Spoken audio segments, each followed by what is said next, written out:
사도행전 강해를 통해서 1차 선교 여행 중이던 바울과 바나바의 여정을 뒤따라가고 있습니다. 바울과 바나바는 비시디의 안디옥에서 이고니온으로 이동을 하게 되죠. 이고니온은 비시디의 안디옥에서 동쪽으로 약 140km 떨어져 있는 도시가 바로 이고니온입니다. 이고니온은 현재 터키가 이제 티르키예로 나라가 이름이 바뀌어졌는데 티르키에서 콘야라고 불려지고 있습니다. 같이 해보겠습니다. 콘야. 무엇이라고요? 콘야. 여러분께서 이제 여행 프로그램에서 콘야가 나오면 그곳이 어디다? 이고니온이다. 그렇게 이제 보시면 좋겠습니다.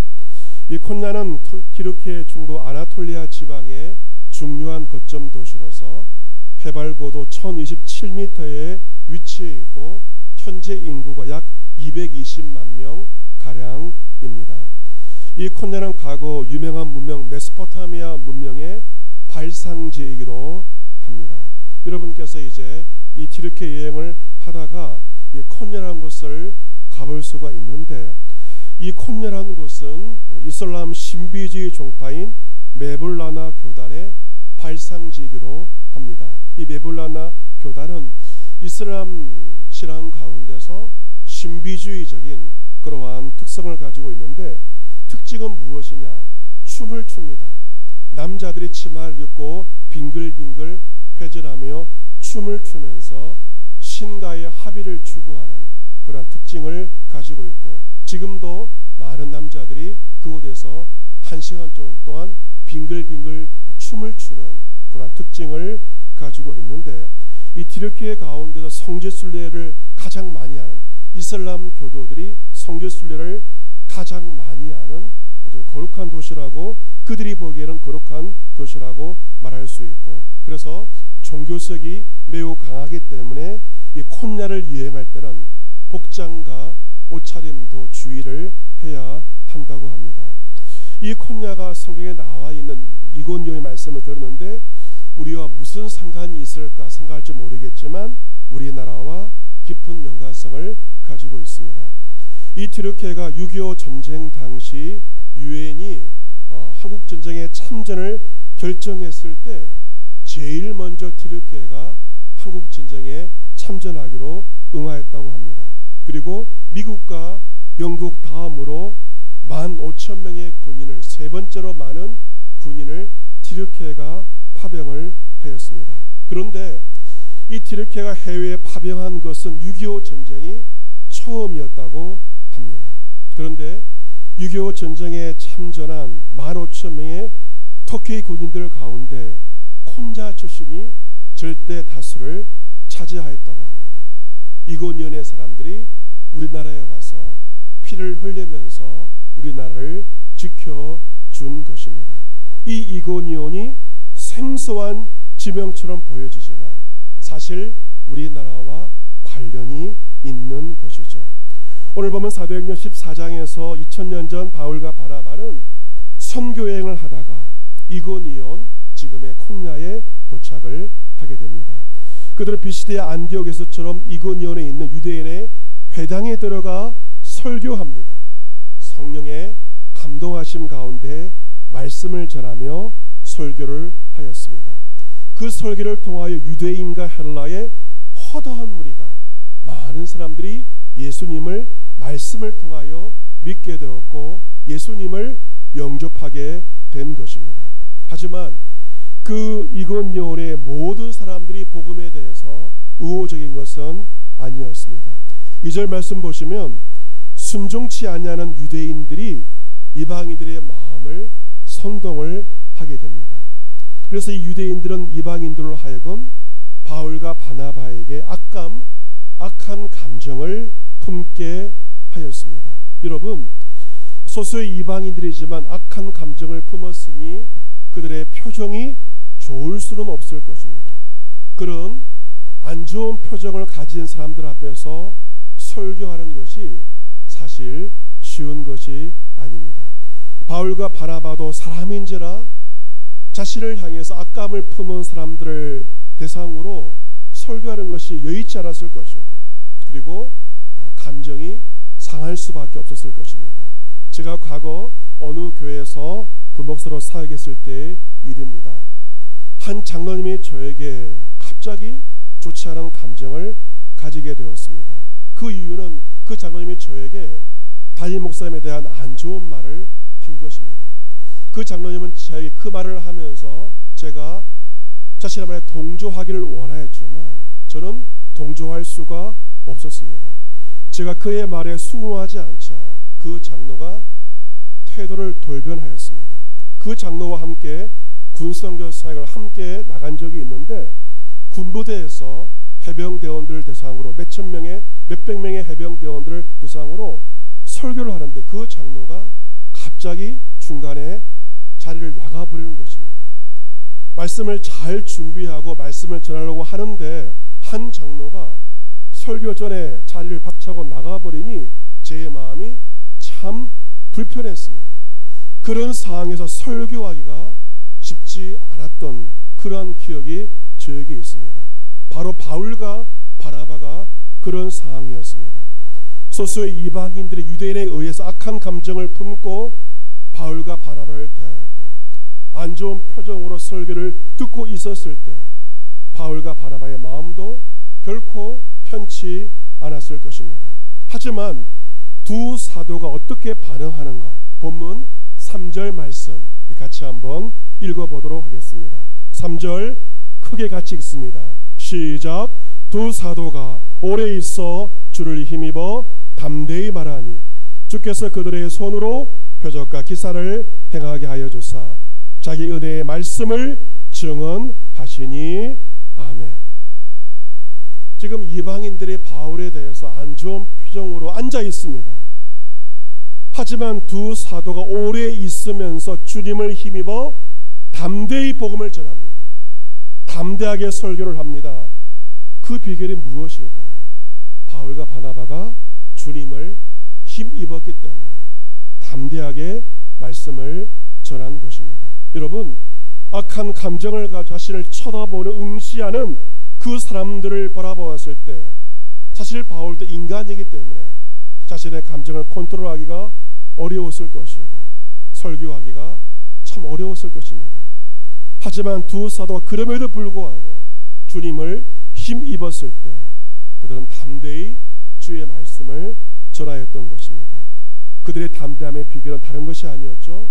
주님을 힘입는 것이었습니다. 여러분, 오늘 설교의 제목은 바로 주님을 힘입어 담대히입니다. 우리 같이 한번 크게 해보겠습니다. 주를 힘입어 담대히. 이번 한 주간 주를 힘입어 담대히 승리하는 이런 모두가 될 수 있기를 기원합니다. 주를 힘입을 때 그 누가 어떻게 반응하더라도 담대하게 우리는 살아갈 수가 있습니다. 담대함의 비결은 바로 주님을 힘입는 것입니다. 주님은 그들의 손으로 바울과 바나바의 손으로 표적을 행하고 기사 기이한 일을 행하게 하십니다. 바울과 바나바의 손을 통하여 그곳에 놀라운 기적이 일어났습니다. 하나님께서 그러한 일들 행하신 이유가 무엇입니까? 그것은 바로 하나님의 은혜의 말씀을 증언하기 위해서 그러한 표적과 기사를 허락하신 것입니다. 히브리서 2장 4절을 보시면 하나님도 표적과 기사들과 여러 가지 능력과 및 자기의 뜻을 따라 성령이 나누어 주신 것으로서 그들과 함께 증언하셨다라고 기록되어 있기도 합니다. 왜 하나님께서 표적을 주시고 기사를 주시고 성령의 은사를 주시는가? 이유가 있습니다. 하나님의 말씀을 증언하기 위해서 이 모든 것들을 허락하신 것입니다. 물론 표적과 기사가 나타나지만 여러분 기억해야 할 것은 그것보다 더 중요한 것은 하나님의 말씀입니다. 하나님의 말씀을 증언하기 위해서 성령께서 표적과 기사를 주시는 것입니다. 오늘도 주님은 우리들에게 표적을 주시고 기사를 주십니다. 이유가 무엇인가? 하나님의 말씀을 증언하기 위해서입니다. 따라서 표적과 기사가 주의 말씀보다 더 우선적으로 중요한 것이 되어서는 결코 안 되며 가장 중요한 것은 하나님의 말씀입니다. 이처럼 바울과 바나바가 성령 충만함으로 하나님의 말씀을 증거하자 그 시내의 무리가 나누어지게 됩니다. 이고니온 사람들의 무리가 나누어지죠. 두 패가 됩니다. 유대인을 따르는, 바울을 향한 악감을 품은 유대인을 따르는 자도 있었고, 그리고 바울과 바나바 두 사람을 따르는 자도 있는 것입니다. 바울이 선포한 주의 말씀 앞에 사람들이 나누어지게 됩니다. 그 말씀 앞에 사람들이 하나가 되는 것이 아니라 말씀을 통하여 사람들이 나누어집니다. 사도를 따르는 자도 있었고 사람을 따르는 자도 있었습니다. 말씀을 믿는 자도 있었고 말씀을 믿지 않는 자도 있습니다. 예수를 믿는 자도 있었고 예수를 믿지 않는 자도 있었습니다. 여러분, 가족들도 나누어지게 됩니다. 복음 앞에 사람들은 나누어지게 되고 예수를 믿는 자와 믿지 않는 자로 나누어지게 되는 것입니다. 이제 이방인들과 유대인과 갈리들은 두 사도를 모욕하며 돌로 치려고 달려들게 됩니다. 여러분, 처음에는 바울과 바나바를 향해 악한 감정만 품었지만 악한 감정이 표출되죠. 말로, 행동으로 드러납니다. 여러분, 사람 속에 마음에 품고 있는 악한 감정과 생각은 반드시 말로, 생각으로 언젠가 때가 되면 드러나게 마련입니다. 그 유대인을 따르는 자들이 두 사도를 모욕합니다. 쌍욕을 해댑니다. 마침내 손에 돌을 지어 돌로 치려고 합니다. 바울과 바나바를 죽이려고 한 것입니다. 여러분, 오늘 성경을 통하여 두 사도가 이고니온에서 무슨 잘못을 하였습니까? 잘못한 것 1도 없습니다. 그들이 한 것은 한 가지 주의 말씀만 전하였죠. 하지만 사람들은 그 말씀을 듣고 말씀에 반응한 것이 아니라, 순종한 것이 아니라 사람들의 선동에 의해서 악한 감정으로 바울과 바나바에게 욕설을 하고 그들을 돌로 치려고 하는 것입니다. 이것은 2000년 전만의 일이 아니, 지금도 마찬가지입니다. 세상의 사람들은 교회와 성도에 대해서 때로 적대적으로 나옵니다. 교회와 성도가 아무런 잘못도 하지 않았지만 아무런 이유 없이 교회와 성도에 대해서 악한 감정을 품고 악한 감정이 표출되어서 욕설도 하고 행패를 부리려고도 합니다. 이것은 2000년 전만의 일이 아니라 지금도 교회와 성도가 직면한 현실인 것입니다. 사람들이 자신을 돌로 치려고 하자 바울과 바나바는 피신합니다. 루스드라와 더베로 도망을 갑니다. 하지만 그들은 비참한 모습으로 도망가지 않습니다. 거기서도 복음을 전하였습니다.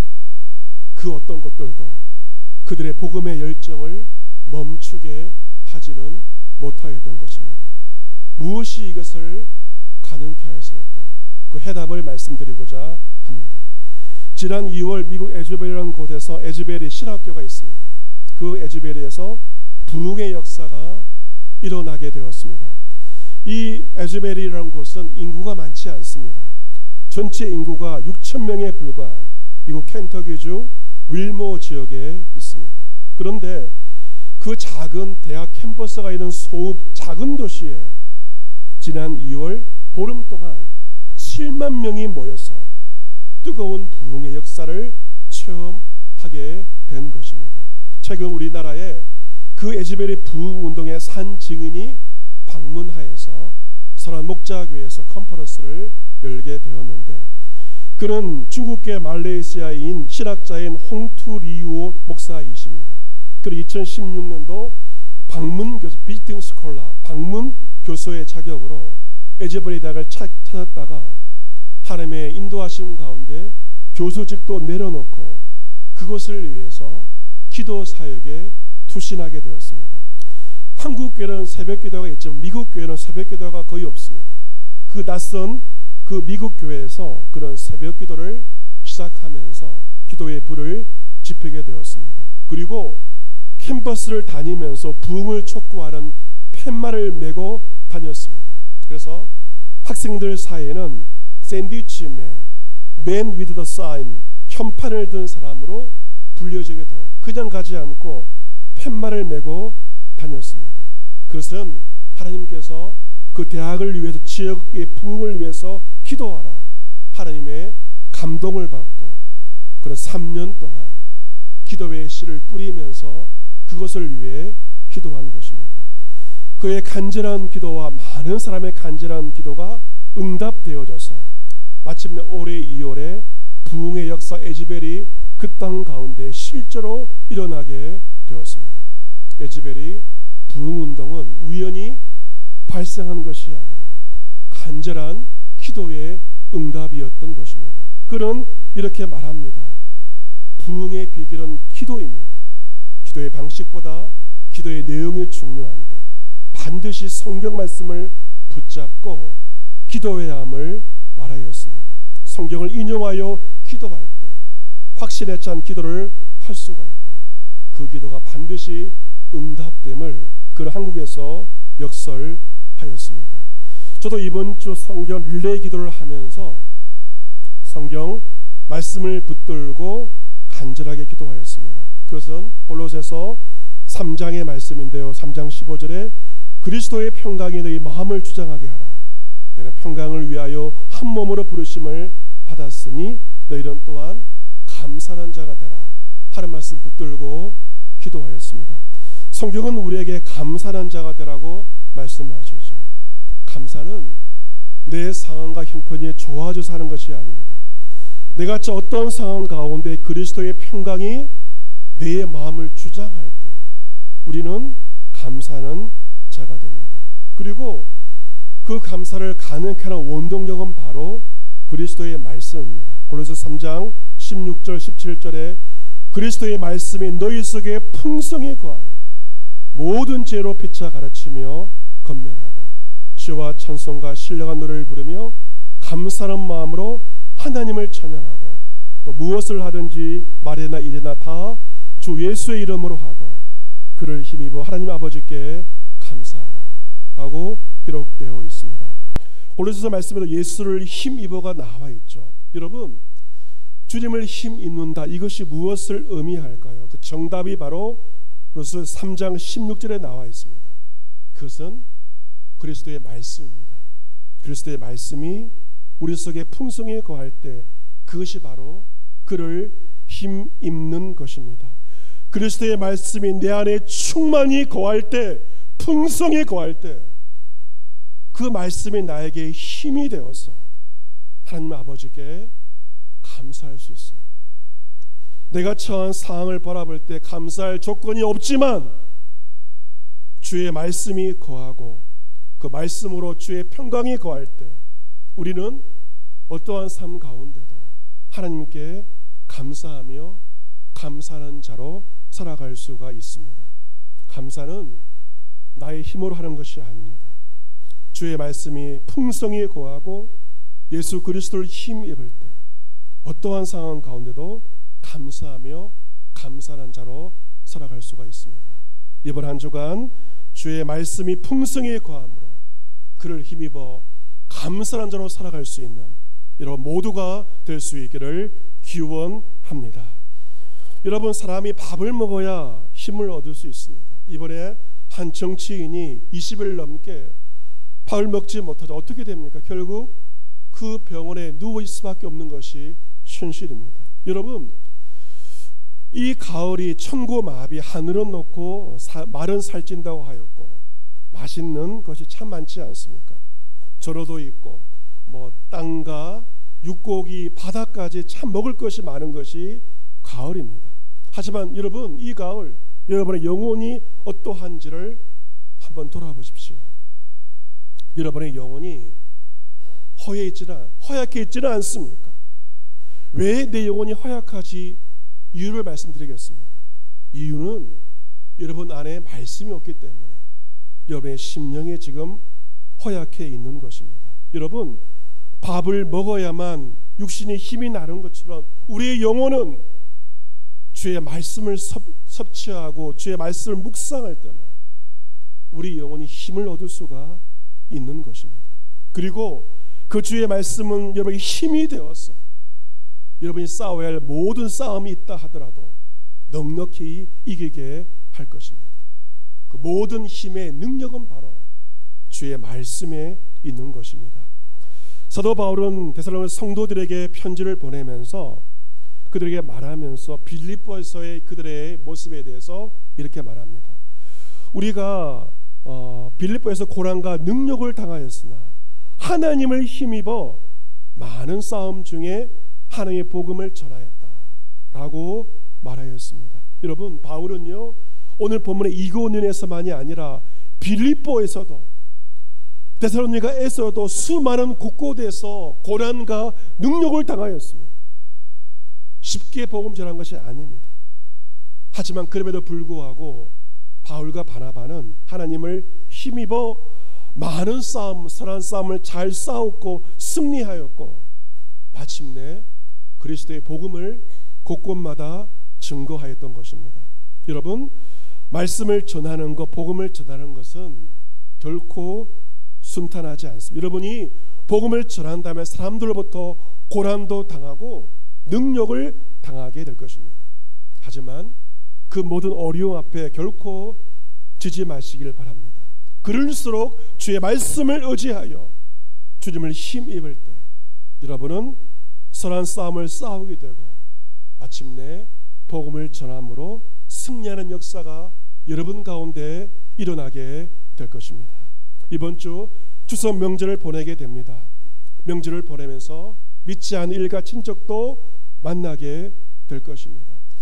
여러분이 신앙생활을 한다는 이유 하나만으로 많은 여러분의 가족들과 친지 가운데서 여러분을 미워하는 친지들이 있을 것입니다. 안 좋은 감정을 가진 여러분의 친척들이 있을 것입니다. 하지만 그러한 현실 가운데도 바울과 바나바처럼 주님을 힘입어 담대하시기를 바랍니다. 담대하게 말씀을 전하세요. 복음을 전하세요. 주님을 힘입을 때 여러분 그 어떤 상황 가운데도 담대하게 복음을 증거하는 전도자의 삶을 살아갈 수 있을 것입니다. 사랑하는 성도 여러분, 오늘 본문처럼 사람들이 여러분에게 아무런 이유 없이 악한 감정을 품고 안 좋은 말을 할 때, 모욕할 때 여러분은 어떻게 대하십니까? 만약 여러분이 감정으로 대한다면 똑같아집니다. 둘 다 죽습니다. 그러나 그러한 상황 가운데 감정에 좌우되지 마시고 주의 말씀에 좌우되시기를 바랍니다. 주의 말씀에 좌우되면 여러분도 살고 상대방도 살아요. 그러나 말씀이 아닌 감정에 좌우되면 나도 죽고 상대방도 죽는 것입니다. 오늘 본문에서 바울과 바나바는 감정에 좌우되지 않고 주의 말씀으로 그들은 선하게 주의 귀한 일을 감당하였던 것입니다. 이것은 그냥 되지 않습니다. 평상시 날마다 그리스도의 말씀이 우리 안에 거할 때 우리는 적대적인 상황 가운데도 감정에 지배당하지 않고 말씀으로 우리의 감정을 다스릴 수 있습니다. 이번 한 주 주의 말씀 가운데 거하시기를 바랍니다. 주의 말씀의 능력은 여러분에게 힘을 주고 평강을 주므로 여러분을 감사하는 자로 만들 것입니다. 주의 말씀의 능력은 여러분을 확신 있게 기도하게 할 것이며 여러분도 부흥을 위해 기도할 수 있을 것입니다. 세 번째, 주의 말씀의 능력은 여러분이 누군가 앞에서도 담대하게 복음을 전하게 할 수 있는 그 힘을 주의 말씀이 여러분에게 공급해 주실 것입니다. 이번 한 주 그리스도의 이 말씀이 내 속에 풍성히 거함으로 바울과 바나바처럼 주님을 힘입어 어떤 상황 가운데도 감사하며 부흥을 위하여 눈물로 기도하며 그 누구 앞에서도 담대하게 주의 말씀과 복음을 증거하며 전도자의 삶을 살아갈 수 있는 이런 모두가 될 수 있기를 예수 그리스도의 이름으로 기원합니다. 아멘.